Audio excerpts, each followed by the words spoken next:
अगर आप भी ऑनलाइन शॉपिंग करते हैं तो ये खबर आपके लिए बेहद जरूरी है। अब हो सकता है कि आपको Amazon और Flipkart जैसे ई-कॉमर्स प्लेटफॉर्म्स पर फ्लैश सेल या भारी छूट ना मिले। ऐसा इसलिए क्योंकि सरकार ई-कॉमर्स प्लेटफॉर्म्स पर गलत एवं भारी छूट के साथ धोखाधड़ी से बिक्री पर प्रतिबंध लगाने की पूरी तैयारी कर रही है। जी हाँ, ऑनलाइन शॉपिंग के नियमों में सरकार बदलाव करने की पूरी तैयारी कर चुकी है। साथ ही इन कंपनियों व प्लेटफॉर्म्स को department for promotion of industry and internal trade पर पंजीकरण अनिवार्य करने का भी प्रस्ताव रखा गया है। नमस्कार, इनसाइडर लाइव में आप सभी के साथ मैं हूं कोमल।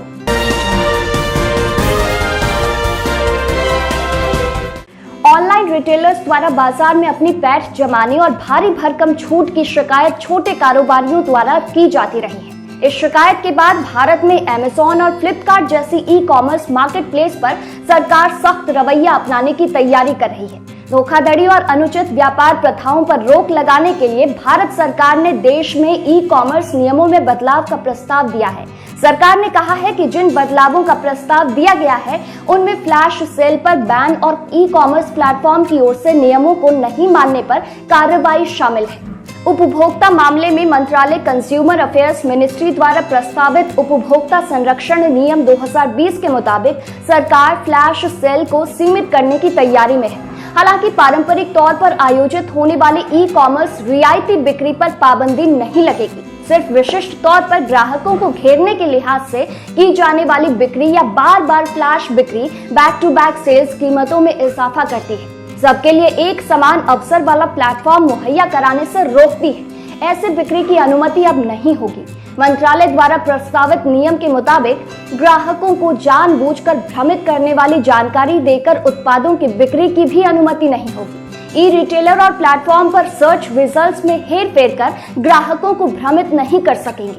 उन्हें यह सुनिश्चित करना होगा कि मार्केटप्लेस अपने मंच से जुटाई गई जानकारियों को अपने वेंडर्स या सहायक इकाइयों को अनुचित लाभ पहुंचाने के लिए इस्तेमाल नहीं करेंगे। जैसे आपको कोई 10,000 के बजट में टीवी चाहिए, तो जब आप Amazon या Flipkart या अन्य मोबाइल ऐप वेबसाइट्स पर सर्च करेंगे टेलीविजन अंडर 10,000 रुपीज, तो आपको बिना किसी पक्षपात के सभी कंपनियों के मॉडल दिखाए जाएंगे। ऐसा नहीं है कि कुछ एक कंपनियों के 2-4 मॉडल ही दिखा दिए जाए। ज्यादा से ज्यादा मॉडल पूरी इंफॉर्मेशन के साथ आपके सामने होने चाहिए ताकि आप अपने मन मुताबिक बेस्ट का चयन कर सके। उपभोक्ता मामलों के मंत्रालय ने प्रस्तावित नियम ऐसे समय में जारी किए हैं जब उद्योग एवं आंतरिक व्यापार विभाग समग्र ई-कॉमर्स नीति लाने के लिए प्रयासरत है। दिशा निर्देशों में कहा गया है कि ई रिटेलरों को ग्राहकों द्वारा उत्पाद खरीदे जाने से पहले उनके विकल्प का भी सुझाव देना होगा।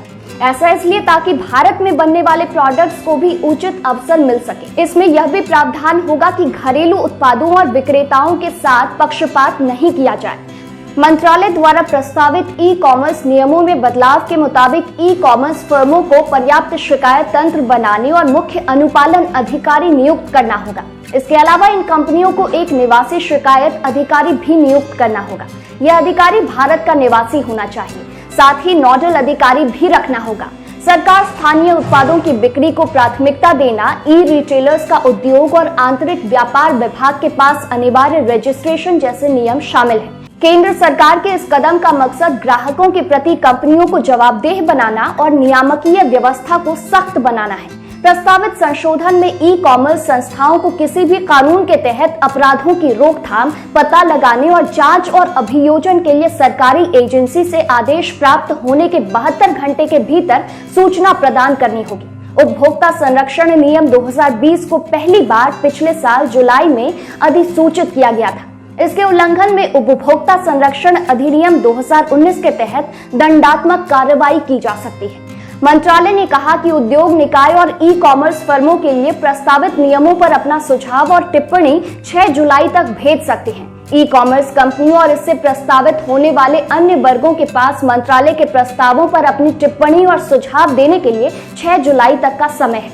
उपभोक्ता मंत्रालय ने इसको लेकर आम लोगों और स्टेक होल्डर्स से उनकी राय मांगी है। जिससे कानून में जरूरी बदलाव किए जा सके। बता दें कि ई कॉमर्स के लिए कंज्यूमर प्रोटेक्शन एक्ट में कई नए प्रस्ताव शामिल किए गए हैं। अगर आप भी प्रस्तावित नियमों को लेकर कोई राय या सुझाव देना चाहते हैं तो आपके पास 6 जुलाई तक का समय है। आप अपने विचार, टिप्पणियां, सुझाव 15 दिनों के भीतर 6 जुलाई तक ईमेल द्वारा jsca@nic.in पर भेज सकते हैं। धन्यवाद। फिलहाल वीडियो में इतना ही। आप बने रहिए इनसाइडर लाइव के साथ। ये वीडियो अगर आप फेसबुक पर देख रहे हैं तो पेज को लाइक फॉलो कर लें, यूट्यूब पर देख रहे हैं तो चैनल को सब्सक्राइब कर लें।